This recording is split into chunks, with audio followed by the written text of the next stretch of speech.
Measles से life long immunity हासिल होती है। नाउ हम मीजल्स के कॉम्प्लिकेशन देख लेते हैं।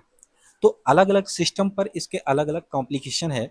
जैसे रेस्पिरेटरी सिस्टम में बैक्टीरियल ब्रोंकोनिमोनिया हो जाता है, जीआई सिस्टम में परसिस्टेंट डायरिया रहेगा और ब्रेन में एक्यूट एन्सेफलाइटिस होगा। ठीक।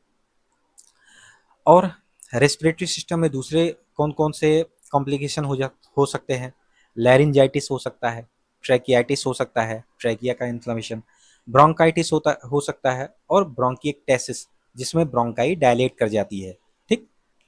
अब जो परसिस्टेंट डायरिया है, अगर लगातार डायरिया होता रहेगा तो बच्चा जो भी खाएगा, जो भी पिएगा, वो अच्छे से पचेगा नहीं, तो मल एब्जॉर्ब होगा। मल एब्जॉर्ब जब होगा तो उससे बच्चा मेल नरिश होगा, यानी कि बच्चे में कुपोषण होगा। और अल्टीमेटली ये तीनों चीजें अगर कंट्रोल ना की जाए तो ये तीनों ही कॉम्प्लिकेशन डेथ की ओर बच्चे को लीड करेंगी। ठीक। मीजल्स जो है ये इम्यून सिस्टम को सप्रेस कर देता है। पहले हमने बताया कि ये इम्यून सिस्टम को भी बाईपास कर जाता है किसी न किसी तरीके से, फिर उसके बाद ब्लड में आता है और ब्लड से दूसरे आर्गन को ये इन्फेक्ट करना चालू कर देता है। तो मीजल्स जो है इम्यून सिस्टम को सप्रेस कर देता है, जिसके कारण न्यूमोनिया और ओटाइटिस मीडिया ये दो मोस्ट कॉमन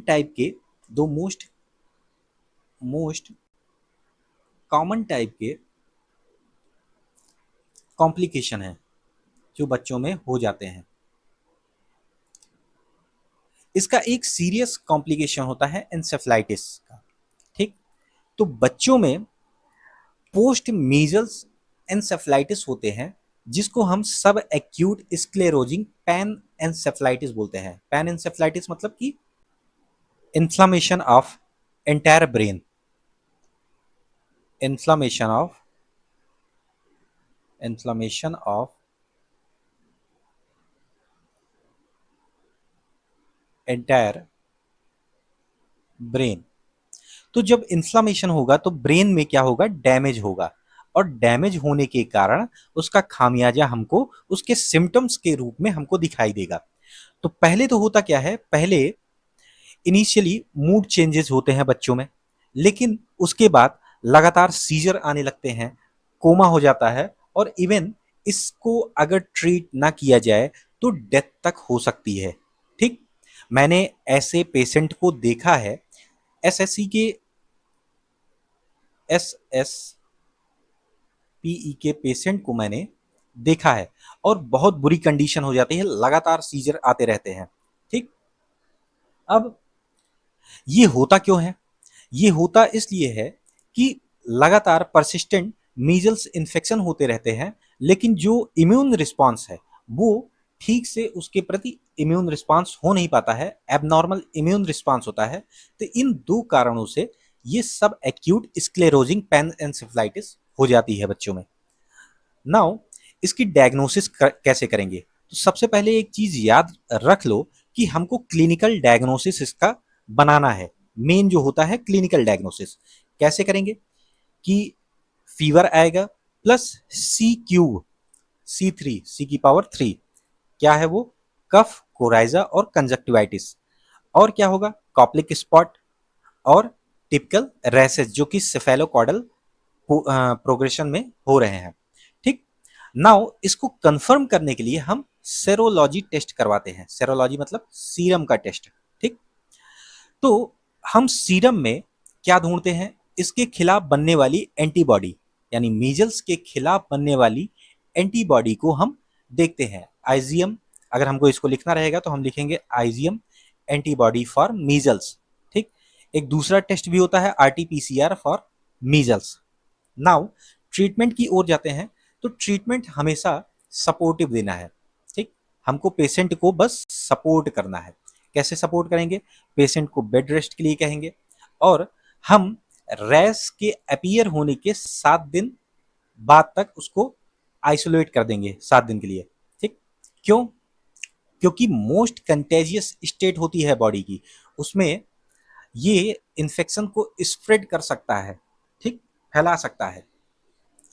जो ये प्रोड्रोमल फेज होता है और इरप्टिव फेज, यानी कि इरप्टिव फेज के पहले और इरेप्टिव फेज के बाद ये बहुत ही कंटेजियस स्टेट होती है, कंटेजियस फेज होती है, जिसमें बच्चा इस बीमारी को फैला सकता है बहुत ज़्यादा। ठीक। अब इसमें अगर फीवर आ रहा है तो हम वही एंटीपायरेटिक देंगे, पैरासीटामॉल। डोज क्या होती है? 15 mg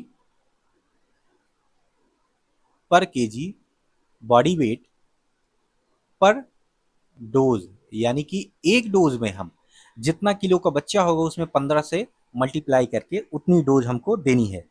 हम एडिक्वेट फ्लूइड देंगे। फ्लूइड क्यों देंगे? फ्लूइड इसलिए देंगे क्योंकि बच्चे में डिहाइड्रेशन हो सकता है, उसके हाइड्रेशन को मेंटेन करेंगे।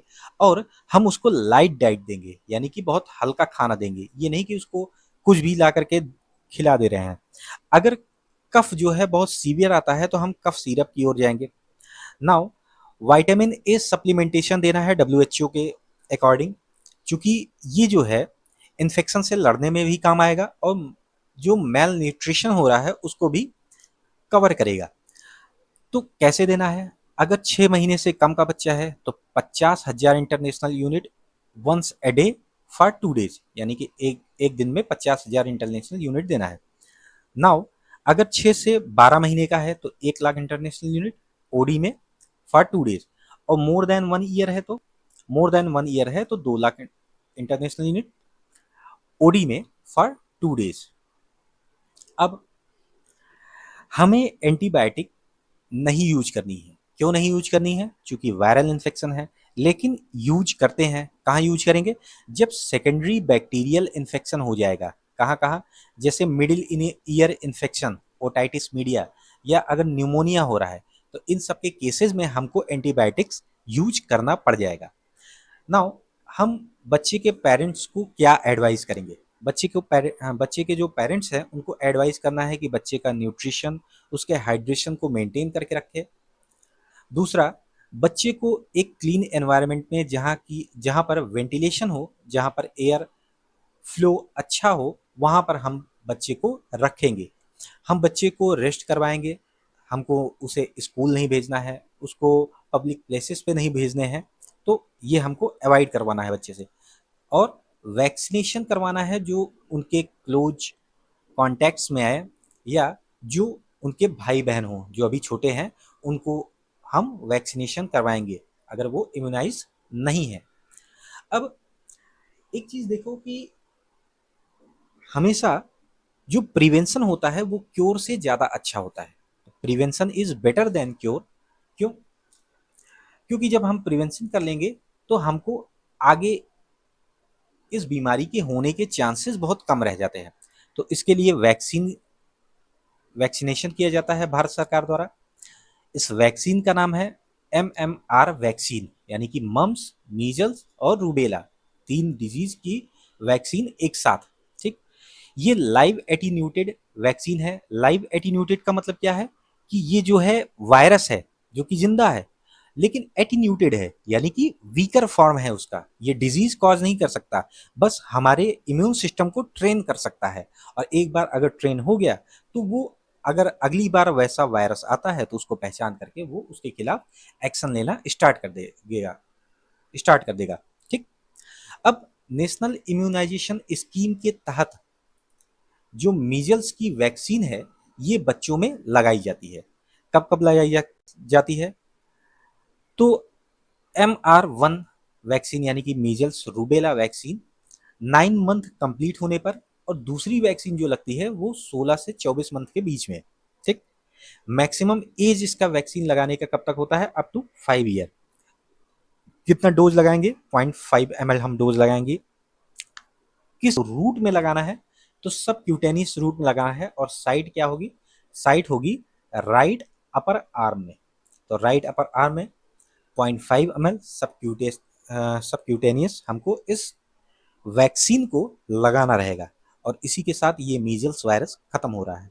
आगे और भी लेक्चर्स आएंगे। अगर ये लेक्चर अच्छा लगता है तो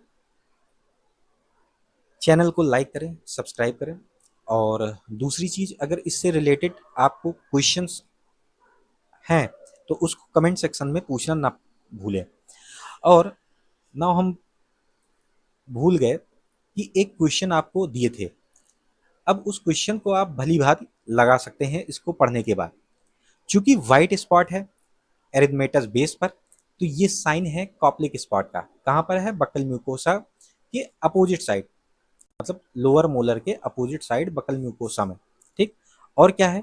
fever, fever plus C Q, ये फीचर हैं किसके? रूबियोला के। रूबियोला यानी कि मीजल्स के या खसरा। ये जो लीजन है इसी को बोलते हैं कॉप्लिक, कॉप्लिक स्पॉट। ठीक। तो सही जो आंसर है वो आपका है रूबियोला मीजल्स।